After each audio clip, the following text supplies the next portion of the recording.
जय हिंद दोस्तों, मैं ऋतिक राय स्वागत करता हूं आपके अपने यूट्यूब चैनल फॉर्म फिलअप की नॉलेज में। दोस्तों आशा करता हूं कि आप लोग अच्छे होंगे और स्वस्थ होंगे। दोस्तों पुणे से बहुत बढ़िया रिक्रूटमेंट निकल के आ रहा है जीएसटी डिपार्टमेंट से। तो ये जो मतलब वैकेंसी है, ये वैकेंसी में कौन लोग अप्लाई कर सकते हैं, पूरी प्रक्रिया फॉर्म भर के मैं आपको दिखाऊंगा। दोस्तों इसकी एज क्राइटेरिया है 18 से 25 साल। अगर आप 10th पास हैं तो ये फॉर्म भर सकते हैं। फॉर्म भरने के लिए आपको 10th पास होना जरूरी है और ये अप्लीकेशन फॉर्म और ऐसे एक इनवलप और आपके कुछ जरूरी जो डॉक्यूमेंट्स होते हैं जैसे कि 10th 12th आधार कार्ड, कैटेगरी सर्टिफिकेट, इन सब डॉक्यूमेंट्सों का जीरोक्स का एक ज़रूरत पड़ने वाला है। तो चलिए मैं आपको फॉर्म भरने से पहले नोटिफिकेशन समझा देता हूं, उसके बाद ही मैं आपको कुछ आगे बढ़ूंगा, बताऊंगा फॉर्म कैसे भरें। दोस्तों जो इसका नोटिफिकेशन है ना, इसको नोटिफिकेशन के अगर मुताबिक देखा जाए तो एप्लीकेशन का जो स्टार्ट डेट है वो 6 मई 2023 से स्टार्ट डेट हो रहा है। एप्लीकेशन का जो लास्ट डेट है वो 4 जून 2023 का हो रहा है। एप्लीकेशन फी 0 रुपया रखा गया है। अप्लाई मोड जो है वो आप ऑफलाइन मोड में फॉर्म भर सकते हैं। इसका जो पोस्ट है, मतलब किस पोस्ट पे फॉर्म निकला है, तो कैंटीन अटेंडेंट के लिए निकला है। कहाँ पे निकला है, तो ये निकला है the joint commissioner cred control cell central GST मतलब कस्टम पुणे जोन में निकला हुआ है। ये जो वैकेंसी है, नंबर ऑफ वैकेंसी की अगर बात करें तो 3 पोस्ट पे है। यूआर के लिए 1, ओबीसी के लिए 1 और ईडब्ल्यूएस के लिए 1। एज क्राइटेरिया जो है वो 18 से 25 साल रखा गया है यूआर और ईडब्ल्यूएस के लिए, और 18 से 28 साल रखा गया है ओबीसी के लिए। तो देखिए एससी एसटी में कोई भी सीट नहीं है, तो अगर एससी एसटी के लिए वैकेंसी नहीं है तो वो यूआर कैटेगरी से फॉर्म भरेंगे और यूआर के पोस्ट में ही अप्लाई करेंगे। तो लेकिन उनका जो उम्र है वो 18 से 25 साल ही रहना चाहिए, क्योंकि यूआर की एज क्राइटेरिया 18 से 25 साल है। तो एससी एसटी वाले लोग भी आवेदन दे सकते हैं, लेकिन उनका एज 18 से 25 होना चाहिए और वो यूआर से आवेदन देंगे। ऑल इंडिया के लोग फॉर्म भर सकते हैं। एलिजिबिलिटी क्राइटेरिया की बात करें तो इसमें 10th पास रखा गया है एलिजिबिलिटी क्राइटेरिया। अगर हम सैलरी की बात करें तो इसमें लेवल 1 का वेतन मिलेगा जो 18,000 से लेकर 56,900 के बीच में होता है। सिलेक्शन प्रोसेस की बात करें तो इसमें फेस 1 में होगा ऑब्जेक्टिव टाइप रिटन एग्जाम और फेस 2 में होगा स्किल टेस्ट एंड इंटरव्यू। तो अब आप बोलिएगा कि कैंटीन अटेंडेंट में स्किल टेस्ट और इंटरव्यू क्या होगा, तो देखिए ये जो फॉर्म है पूरी चीज मैं अब नोटिफिकेशन के तहत मैं आपको समझा रहा हूं। यहाँ पे देखिए रिक्रूटमेंट ऑफ कैंटीन स्टाफ यहाँ पे लिखा हुआ है, इसका पूरा एड्रेस लिखा हुआ है यहाँ पे। और यहाँ पे देखिए application are invited for eligibility applicants having मतलब एसेंशियल क्वालिफिकेशन कैंटीन अटेंडेंट के लिए अप्लाई है। ऑल इंडिया के लोग अप्लाई कर सकते हैं। और ये जो मतलब है ना मिनिस्ट्री ऑफ फाइनेंस डिपार्टमेंट के अंदर ये आता है, सेंट्रल गवर्नमेंट का जॉब है कैंटीन अटेंडेंट का, गवर्नमेंट ऑफ इंडिया के अंदर आता है। ऑल इंडिया के लोग फॉर्म अप्लाई कर सकते हैं। यहाँ पे पोस्ट लिखा हुआ है, यहाँ पे एज क्राइटेरिया 18 से 25 साल लिखा गया है। और डिसरेबल में बोला गया है कि अगर आपके पास कुकिंग का है या हॉस्पिटलिटी का, मैनेजमेंट का, ये सब अगर होटल मैनेजमेंट से जुड़ा कोई कोर्स का आपके पास है तो आप लोग इसमें लगाइए, आपको जो है ना बेनिफिट्स मिलेगा। यहाँ पे सिलेक्शन प्रोसेस की भी बात बताया गया है कि आपको क्या क्या चीज देना है। मैट्रिकुलेशन का मार्कशीट हो गया, एससी एसटी ईडब्ल्यूएस सर्टिफिकेट हो गया, डिप्लोमा इन कुकिंग हॉस्पिटलिटी, ये सब अगर आपके पास है, मैनेजमेंट का कोर्स तो ये सब दीजिए।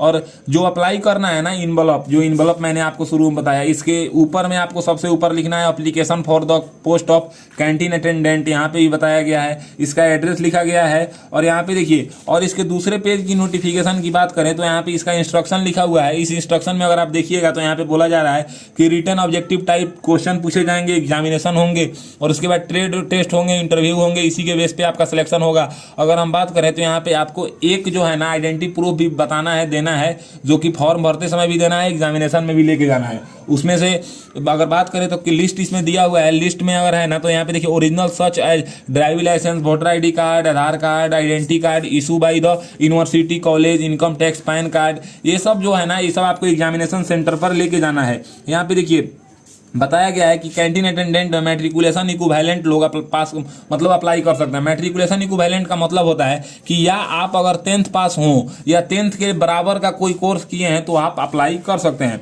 यहाँ पे देखिए ईडब्ल्यूएस सर्टिफिकेट की बात बताया गया है कि जो ईडब्ल्यूएस सर्टिफिकेट है ना, वो वही लोग ईडब्ल्यूएस से आवेदन दे सकते हैं जिनका जो है ना फाइनेंशियल ईयर 23-24 के लिए ईडब्ल्यूएस सर्टिफिकेट है, या कास्ट सर्टिफिकेट अगर ओबीसी का है तो ओबीसी से आवेदन दे सकते हैं, एज में छूट ले सकते हैं।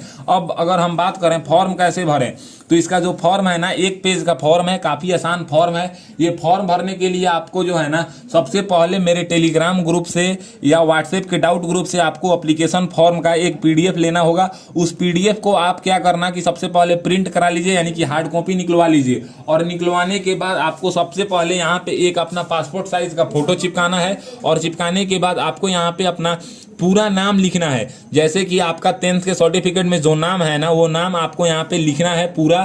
फिर यहाँ पे पिताजी का नाम लिखना है, फिर यहाँ पे माँ का नाम लिखना है, फिर यहाँ पे आपको परमानेंट एड्रेस, जैसे कि जो अस्थाई निवासी होता है, यानी कि आपका जो आधार कार्ड में एड्रेस है वो यहाँ पे लिखना है।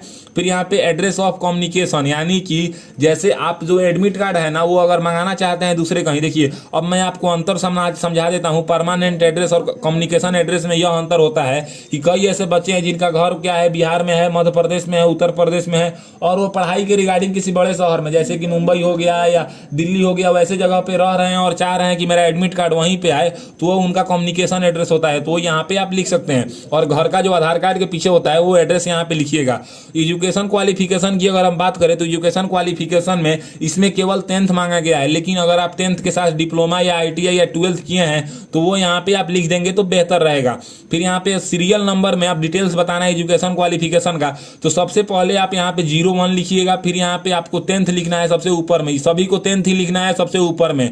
फिर यहाँ पे अपने बोर्ड का नाम लिखना है कि आप किस बोर्ड यूनिवर्सिटी से 10th क्लास पास हैं, किस ईयर में पास है वो यहाँ पे लिखिएगा, कौन सा डिवीजन है यहाँ पे लिखिएगा, कितना % नंबर है यहाँ पे लिखिएगा, कितने नंबर का एग्जाम हुआ था यहाँ पे लिखिएगा। और सब्जेक्ट में जो है ना, अगर देखिए सब्जेक्ट का खंड है काफी मतलब छोटा है, तो आप Hindi, Sanskrit, English, mathematics, social science, science ये सब दर्शा के नहीं लिख सकते हैं। तो आपको क्या करना है कि यहाँ पे जैसे अगर आपने अपने बोर्ड से ऑल सब्जेक्ट पढ़ा है, जो सब्जेक्ट पढ़ाए जाते हैं, तो यहाँ पे ऑल सब्जेक्ट का नाम लिख दीजिएगा। फिर यहाँ पे डिसरेबल में एक्सपीरियंस मांगा गया है, तो अगर आपके पास एक्सपीरियंस है कुकिंग डिपार्टमेंट से, कुकिंग में या मतलब किचन में या हॉस्पिटलिटी मैनेजमेंट में अगर है तो उसके बारे में यहाँ पे जानकारी दीजिए। अगर नहीं है तो इसको आप खाली छोड़ सकते हैं, क्योंकि ये फॉर्म जो है ना वो अप्लाई कर सकते हैं बिना मतलब एक्सपीरियंस के भी, केवल 10th पास हैं, लेकिन एक्सपीरियंस दीजिएगा तो आपके लिए बेनिफिट्स मिलेगा। यहाँ पे अगर हम डेट ऑफ बर्थ की बात करें तो डेट ऑफ बर्थ बोला गया है कि वर्ड में लिखना है। वर्ड का मतलब होता है जैसे संख्या में, जैसे मैं यहाँ पे लिखा हूँ अपना डेट ऑफ बर्थ। फिर यहाँ पे आपको है ना एज कैलकुलेट करके बताना है। जो एज कैलकुलेट करना है ना, वो एप्लीकेशन फॉर्म के लास्ट डेट को कैलकुलेट करना है। जैसे कि यहाँ पे आप देख सकते हैं एप्लीकेशन फॉर्म का लास्ट डेट है 4 जून 2023। तो आप तो अगर जनरल EWS कैटेगरी से आते हैं, फॉर्म अप्लाई कर रहे हैं, तो आपका जो एज है ना वो 4 जून 2023 को 18 साल हो जाना चाहिए, और 4 जून 2023 को 25 साल से ज़्यादा नहीं होना चाहिए। अगर आप OBC कैटेगरी से फॉर्म भर रहे हैं तो आपका जो एज है ना वो 4 जून 2023 को मतलब 18 साल का हो जाना चाहिए, और 4 जून 2023 तक आप 28 साल से ज़्यादा नहीं हो रहे हैं तो आप फॉर्म अप्लाई कर लेंगे। तो आप एज कैलकुलेटर पे जाइएगा और वहाँ पे अपना डेट ऑफ बर्थ डाल के, और जो मतलब लास्ट डेट होता है वो फॉर्म का 4 जून है, वो डाल के आप कैलकुलेट करके यहाँ पे लिख दीजिएगा। फिर यहाँ पे आप अपना कैटेगरी बताएंगे, जैसे कि आप किस कैटेगरी से फॉर्म भर रहे हैं, जनरल, OBC, EWS, आप जिस भी कैटेगरी से भर रहे हैं वो कैटेगरी यहाँ पे आप लिख देंगे। फिर यहाँ पे आपको डॉक्यूमेंट्स कोई सबमिट जो करना है, ये ओरिजिनल डॉक्यूमेंट्स नहीं करना है, सर्टिफिकेट करना है। तो किस किस चीज़ की सर्टिफिकेट आपको देना है, तो 10th क्लास का सर्टिफिकेट एंड मार्कशीट, ये दोनों का आपको जीरोक्स देना है। फिर यहाँ पे प्रूफ ऑफ एज में आपको देना है 10th का मार्कशीट दे सकते हैं, या आप बर्थ सर्टिफिकेट दे सकते हैं। बर्थ मतलब होता है जन्म प्रमाण पत्र, ये दोनों में से आप कोई भी दे सकते हैं। फिर यहाँ पे अगर बात करें तो आप कास्ट सर्टिफिकेट को आपको देना होगा। कास्ट सर्टिफिकेट वही लोग देंगे जो OBC से आवेदन कर रहे हैं। EWS वाले और जनरल वाले कास्ट सर्टिफिकेट नहीं देंगे। फिर EWS कैंडिडेट्स EWS सर्टिफिकेट देंगे और जनरल कैंडिडेट्स कोई भी सर्टिफिकेट नहीं देंगे। 9 नंबर में यहाँ पे contact number and email ID बताना है। जैसे कि आप अपना एक मोबाइल नंबर लिखिएगा और यहाँ पे स्लैश देके फिर अपना ईमेल आईडी लिख दीजिएगा। फिर यहाँ पे आपको एक डिक्लेरेशन लिखा है, इस डिक्लेरेशन को आपको देख लेना है, और यहाँ पे आपको अपना प्लेस लिख देना है, और यहाँ पे आपको अपना डेट लिख देना है, आप जिस डेट को फॉर्म भर रहे हैं, और यहाँ पे आपको सिग्नेचर कर देना है। ये करने के बाद एक ही पेज का फॉर्म है, ये फॉर्म हमारा फिल हो चुका है। अब आपको मार्केट से, यानी कि पुस्तक भंडार जो होते हैं, पुस्तक के दुकान होते हैं, वहाँ से एक ऐसा इन्वॉल्व आपको आपको बाजार से परचेस करके लाना है, यानी कि खरीद के लाना है। ये आपके पुस्तक की दुकान में मिल जाएंगे। और सबसे ऊपर में आपको लिखना है application for the post of canteen attendant, और फ्रॉम में अपना एड्रेस, जैसे कि आपका अपना नाम, village, post, police station, district, state, pin code और मोबाइल नंबर ये लिख देना है। और ये लिखने के बाद यहाँ पे आपको जो भेजने का पता है ये आप ध्यान से देख लीजिए, इसको रोक कर स्क्रीनशॉट भी ले लीजिएगा। द ज्वाइंट कमिश्नर, यहाँ पे cred control cell central GST custom Pune zone, GST Bhavan 41A, Sassoon road, OP Wadia college, Pune Maharashtra, pin 411001। ये इसका पूरा एड्रेस है। आप इसको देख लीजिए ध्यान से। मैं आपको कई बार एड्रेस इसलिए दिखा रहा हूं कि क्या है ना कि आपसे कोई मिस्टेक ना हो जाए। इसी एड्रेस को आपको भेजना है। आप देखेंगे अगर नोटिफिकेशन में, तो आप नोटिफिकेशन में भी देख लीजिए, यहाँ पे एड्रेस लिखा हुआ है। देखिए यहाँ पे आपको एड्रेस आप देख सकते हैं, यहाँ पे एड्रेस लिखा हुआ है। क्यों हम इसको हाईलाइट कर दे रहे हैं कि यहीं का एड्रेस है। देखिए ये एड्रेस है, ये इसी एड्रेस पे आपको फॉर्म भेजना है। अब सवाल आता है कि मान लीजिए हमारा एप्लीकेशन फॉर्म फिल हो गया, लिफाफा भी फिल हो गया, भर लिए हम, अब इसके साथ कौन कौन से डॉक्यूमेंट्स भेजे। तो मैं आपको डॉक्यूमेंट्स की लिस्ट दिखा देता हूं। ये सब डॉक्यूमेंट्स को आपको क्या करना है ना कि जीरोक्स करा के, और जीरोक्स कराने के बाद आपको जीरोक्स ही देना है, ओरिजिनल डॉक्यूमेंट्स आप नहीं देंगे। तो यहाँ पे देखिए ये डॉक्यूमेंट्स कुछ जरूरी डॉक्यूमेंट्स है, जैसे कि आपको आधार कार्ड का एक जीरोक्स देना है। आप आधार कार्ड भी दे सकते हैं, पैन कार्ड भी दे सकते हैं, वोटर आईडी कार्ड भी दे सकते हैं, अपने अकॉर्डिंग आप दीजिएगा। 10th का मार्कशीट भी आप देंगे और 10th का सर्टिफिकेट भी देंगे, ये दोनों आपको देना पड़ेगा। ये दोनों अलग अलग चीज होता है। और कास्ट सर्टिफिकेट, जैसे कि अगर ओबीसी कैंडिडेट्स हैं तो आपको कास्ट सर्टिफिकेट भी देना पड़ेगा। फिर यहाँ पे अगर आप ईडब्ल्यूएस से फॉर्म भर रहे हैं तो आपको ईडब्ल्यूएस सर्टिफिकेट भी देना होगा, वो भी ईडब्ल्यूएस कैंडिडेट्स के लिए केवल है।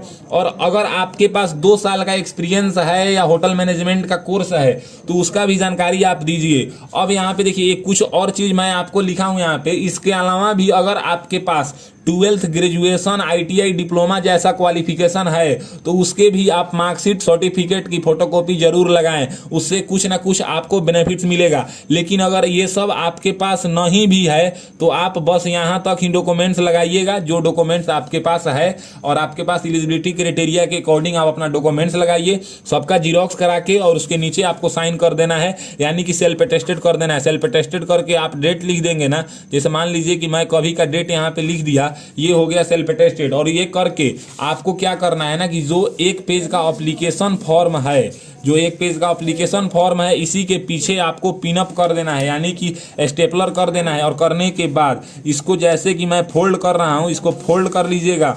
और फोल्ड करने के बाद जो इनवलप पे आपने पूरा डिटेल्स भरा था, भेजने का पता और आपका खुद का पता, वो सब आप एप्लीकेशन फॉर्म और डॉक्यूमेंट्स के साथ इसी लिफाफा में आपको रख देना है।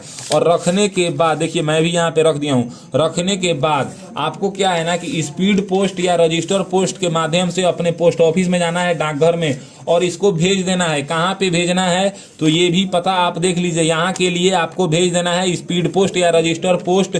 4 जून 2023 से पहले ये फॉर्म इस एड्रेस पे पहुंच जाना चाहिए। अगर इस एड्रेस पे पहुंच जाता है तो आपका जो है ना एप्लीकेशन फॉर्म आप आवेदन दे दिए जीएसटी कैंटीन अटेंडेंट में पुणे के लिए। तो आई होप आपको पता चल गया है कि जो जीएसटी कैंटीन अटेंडेंट में फॉर्म निकला हुआ है, इसका फॉर्म आप लोग अपने घर से कैसे भरेंगे। अगर मेरी दी हुई जानकारी पसंद आता है तो मेरे वीडियो को लाइक कीजिए, और ऐसे ही इन्फॉर्मेटिव वीडियो के लिए मेरे चैनल को सब्सक्राइब कीजिए। आज के लिए बस इतना ही, मैं आपसे विदा लेना चाहूंगा। तब तक आप लोग देखते रहिए मेरा यूट्यूब चैनल फॉर्म फिलअप की नॉलेज।